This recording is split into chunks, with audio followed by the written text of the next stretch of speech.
Hello guys, welcome to our next tutorial of C programming.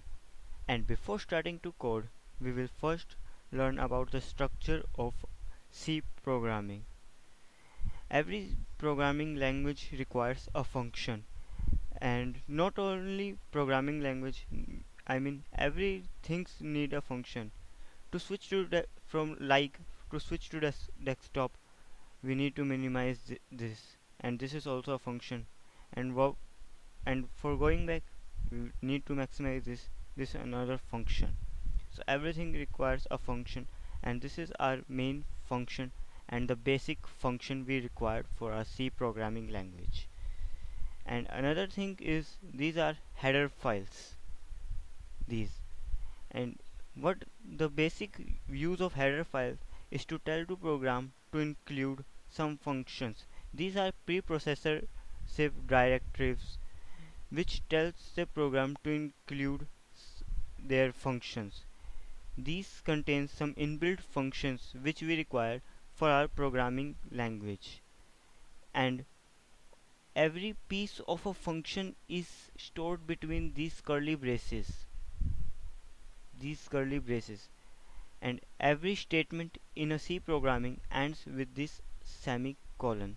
Without this semicolon, your program will give you an error. So first of all, what is this hello world is doing here? So let's run our program. You can see here this hello world is printing on our screen. So let me tell you one more thing. These white spaces are not a big issue in our programming. These are only for the person who is coding re- readability.